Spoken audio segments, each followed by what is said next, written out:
O Renato Gaúcho também apontou ali as atitudes de injúria racial da torcida do Olímpia. Vamos ouvir. Infelizmente, ter acontecido no mundo isso, a injúria racial. Eu cobrei muito do quarto árbitro, do delegado do jogo.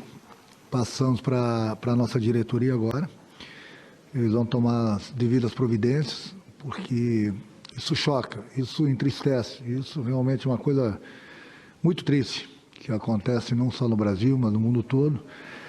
Mas nós, profissionais, que temos a chance de falarmos, de nos manifestarmos, é importante a gente cobrar isso, para que as autoridades possam tomar suas providências. Mas, como falei, o que nós poderíamos ter feito aí durante o jogo nós fizemos, agora é com a diretoria do clube. E o Gabriel Batista, goleiro que estava na reserva, ele também postou a respeito do que ele ouviu lá. Ele diz o seguinte: infelizmente, alguns ignorantes da torcida adversária foram racistas comigo e com meus colegas. Pleno 2021 e ainda somos obrigados a passar por isso.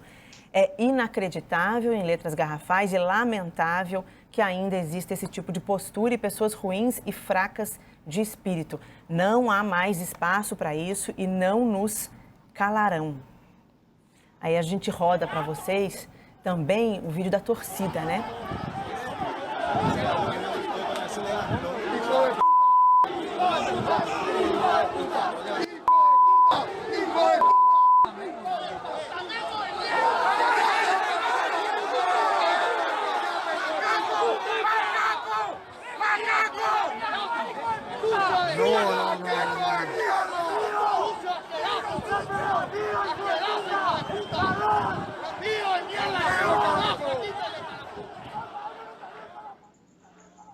O pessoal que está em casa deve ter o mesmo tipo de repulsa que a gente tem aqui escutando isso, né? Infelizmente, a gente tem que rodar quantas vezes isso acontecer, colocar no ar quantas vezes isso acontecer.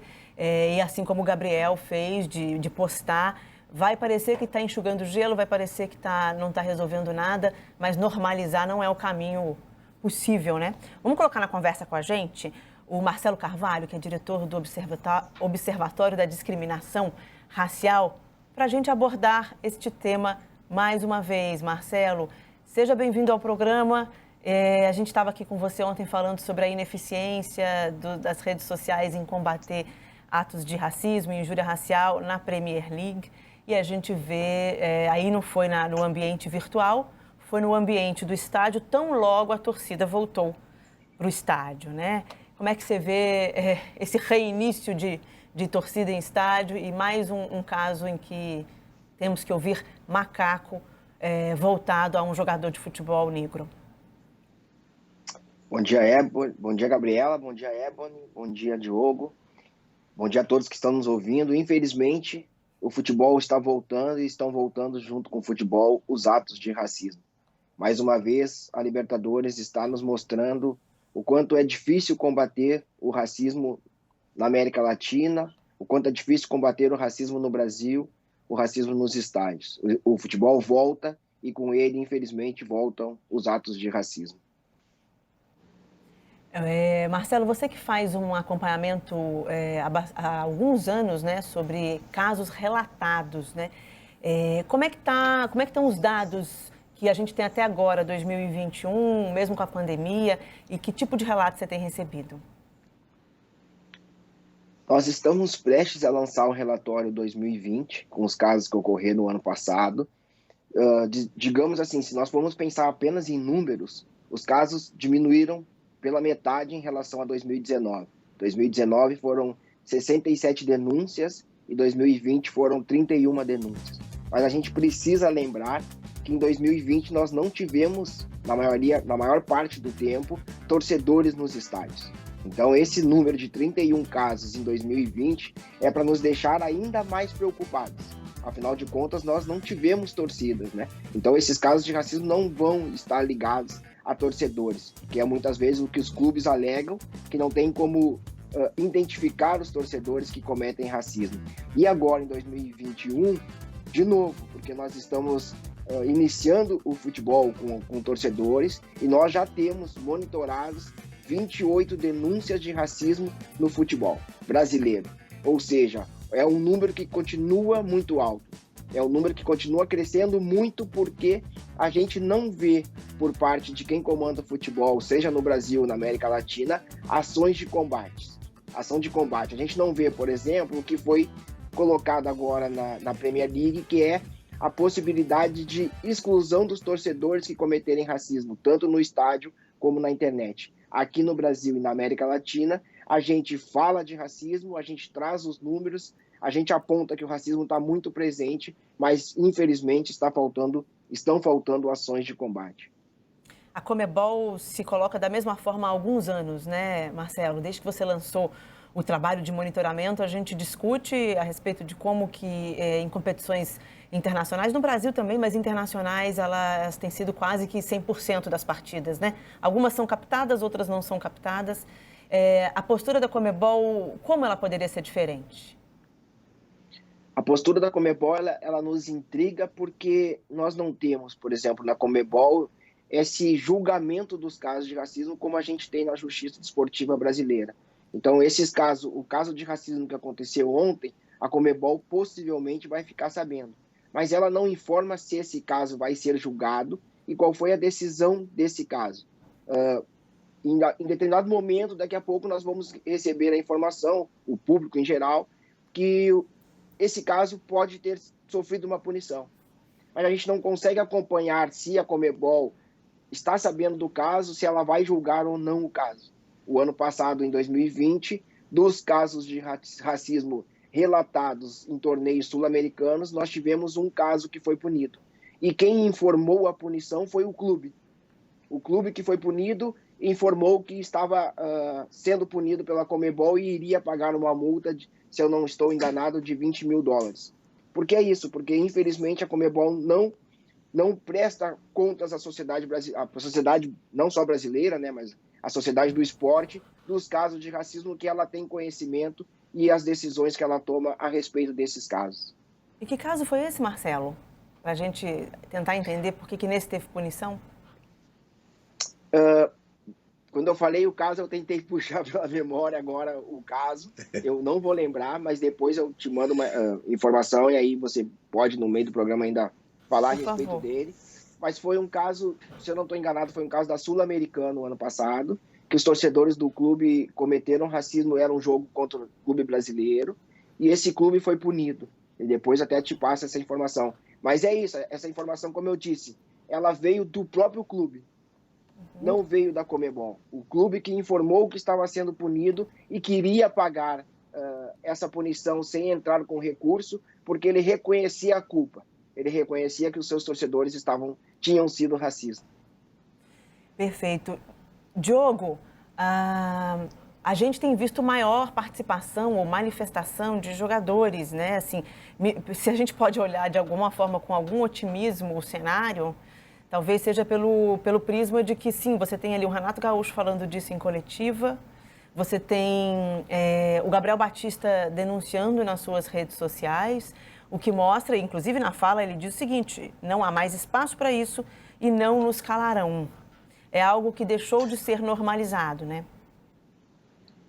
Eu acho que percebe-se, né, que tem mais, não é que há mais espaço, mas há mais iniciativas. Eu acho que como a sociedade está tentando olhar um pouco mais para isso, tardiamente, as pessoas estão começando a ser mais ouvidas, elas têm, acho que talvez, mais coragem de falar, porque as suas vozes passam a ter ser mais escutadas, né? Isso é uma observação que eu faço. Eu acho que isso a gente pode colocar um pouco aquele episódio do Aranha.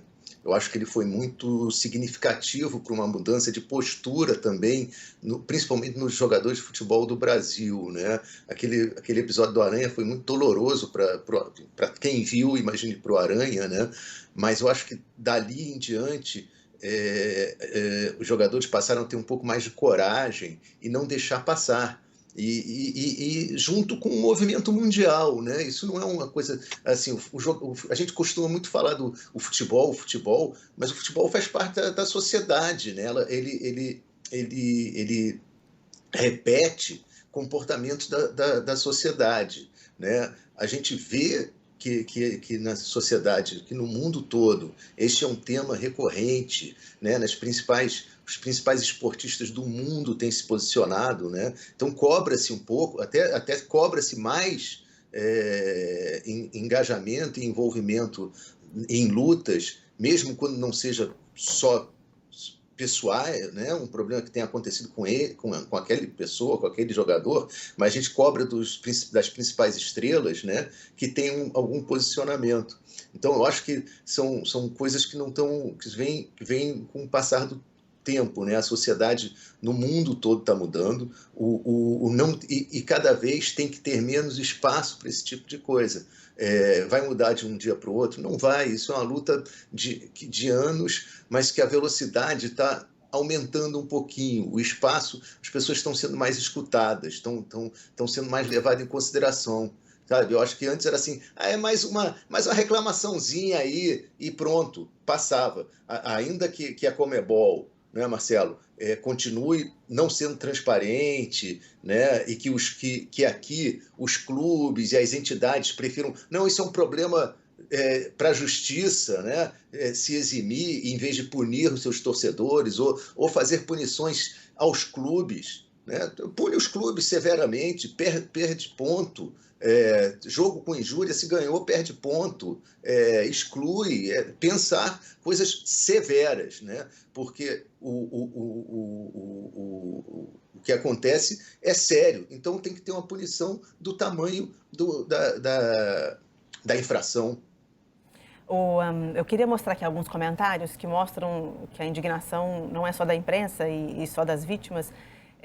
O JP Tenório fala aqui no nosso hashtag Redação Sport TV, seja no Paraguai, na Argentina, Colômbia ou qualquer outro país da América Latina. Sempre que um time brasileiro vai jogar lá, ocorre recorrentemente casos como o de ontem. E sabe o que a Conmebol vai fazer? Absolutamente nada. O Musitano faz uma pergunta que eu quero fazer, inclusive, para o Marcelo. Tenho a impressão de que não há repulsa ao racismo na sociedade desses países sul-americanos. Extrapola o futebol. A imprensa lá tem a mesma postura que vocês? Por exemplo, tenho minhas dúvidas. Obviamente que não vamos generalizar, né, todos os cidadãos aí sul-americanos que sejam coniventes com isso. Mas sim, eu tenho uma dúvida, Marcelo. O tema racismo, o problema do racismo, ele é tratado na imprensa esportiva na América do Sul, como é na brasileira? E mais, existe alguma organização parecida com a sua que tenha o mesmo tipo de atuação, de monitoramento? Existe. Na América Latina, a gente participou de um trabalho, um grupo de estudos, até foi no Rio de Janeiro, que estavam presentes vários grupos da América Latina. Então, cada país tinha um representante naquele grupo e a gente fez uma conversa não só sobre racismo, mas como outras formas de preconceito e discriminação dentro do esporte. Então, mas o que esses outros grupos trouxeram, na maioria das informações, eram relacionados ao fascismo, ao nazismo, pouca informação a respeito do racismo. Sobre a maneira que a imprensa trata o racismo lá fora, é um pouco diferente do que a gente trata no Brasil, muito porque no Brasil o racismo é crime. Está ali, está na nossa lei, está na Constituição. É diferente de, por exemplo, o que acontece na Argentina. Porque quando a gente vê um clube na Argentina que vem jogar no Brasil, que já tem a questão racial, a gente percebeu durante esses anos que a gente vem trazendo esse trabalho de levantamento, algumas manifestações dos clubes dizendo, olha, fulano, nossos torcedores que vão viajar para o Brasil, não cometam crime, porque no Brasil, não cometam racismo, porque no Brasil o racismo é crime. Como se só aqui fosse crime. Então é uma informação que a gente consegue observar a partir das publicações desses clubes. E só trazendo a informação que eu fiquei devendo, o clube que foi punido em 2020 foi o Defensa e Justiça.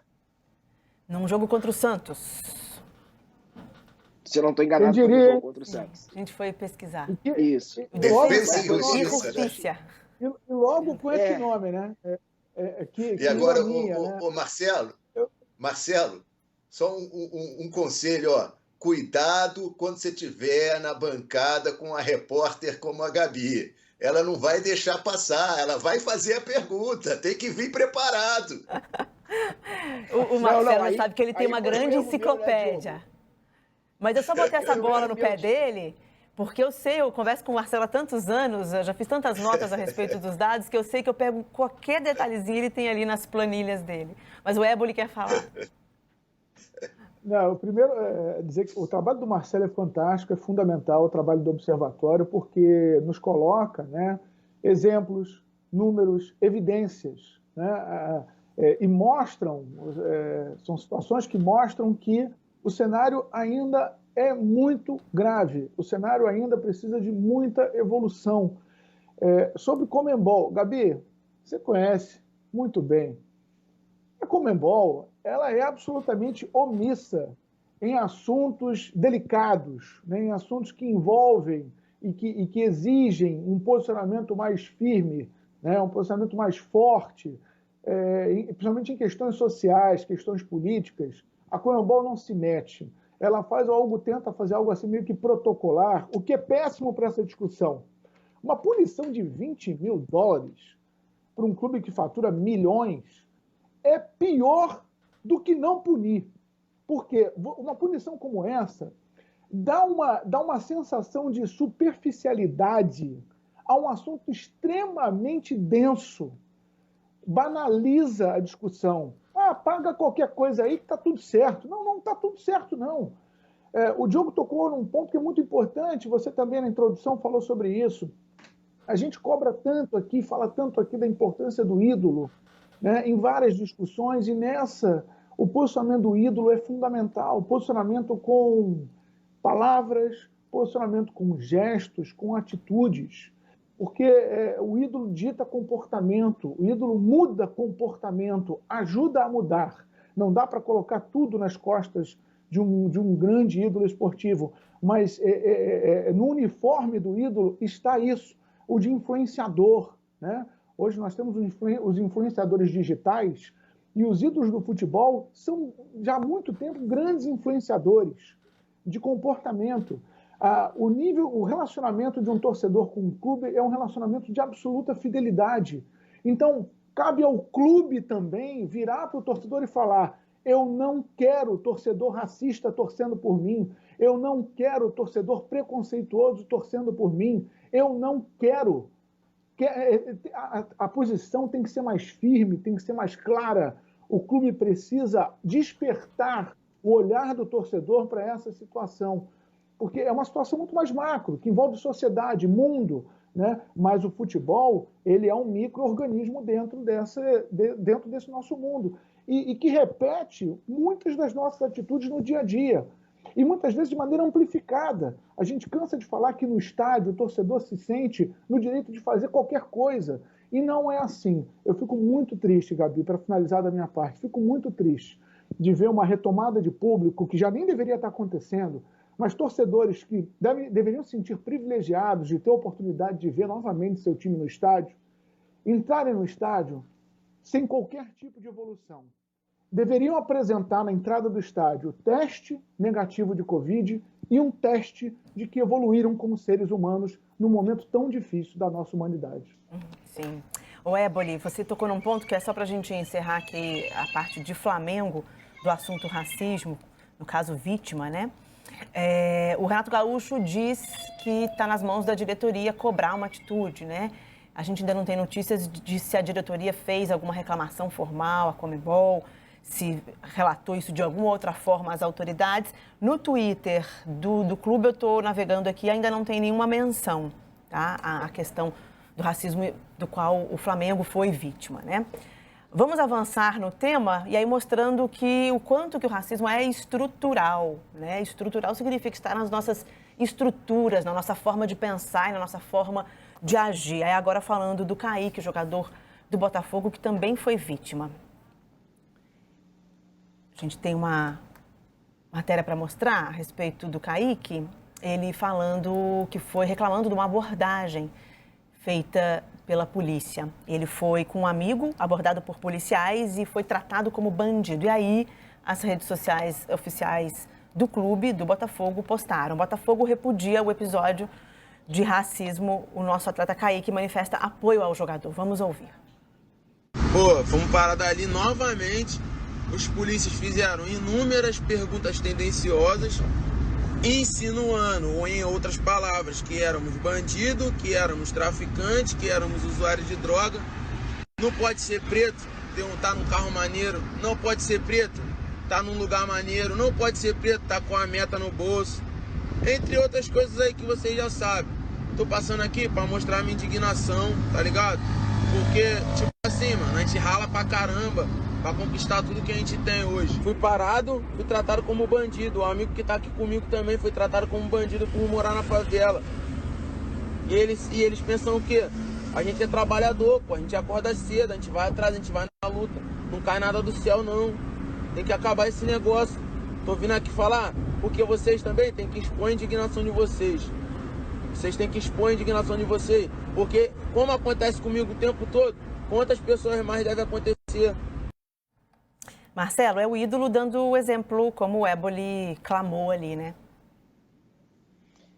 Perfeito. E eu ia pegar o gancho do Éboli para falar justamente sobre isso, né? Sobre a importância que os atletas têm desse posicionamento, da importância que isso vai trazer um reflexo para a sociedade, porque o Kaique está puxando esse debate para a sociedade, dizendo que outras pessoas sofrem o mesmo que ele sofreu e que as pessoas precisam se indignar com isso. Então, ele está fazendo uma chamada para a sociedade. E aí, a respeito disso, eu acho que a gente também merece aqui falar sobre as palavras do Renato Gaúcho, quando ele fala a respeito do caso de racismo, que ele diz isso, né, que chega de racismo, a gente precisa ter atitudes mais fortes. Então, as palavras do Renato foram nesse sentido. Lembrar também o gesto do Tyson no jogo contra o Flamengo, de erguer o punho e falar que estava erguendo o punho num gesto contra o racismo que ele sofreu na Ucrânia, e que toda vez que ele fizer gol, ele vai lembrar vai fazer esse gesto. Então, como disse o Éboli, é muito importante que nossos ídolos do futebol, não só do futebol, né, mas no futebol, manifestem esse apoio à luta antirracista. É importante demais, porque, como disse o Kaique, é uma chamada para a sociedade. E vai ter muito reflexo nos nossos meninos, nas nossas crianças, que quando sofrerem racismo na escola ou em qualquer outro ambiente, também vão contar o que estão passando, também vão cobrar dos pais, da escola, das autoridades, que o racismo seja punido. Porque a gente sempre precisa lembrar que racismo é crime. Não basta um pedido de desculpa.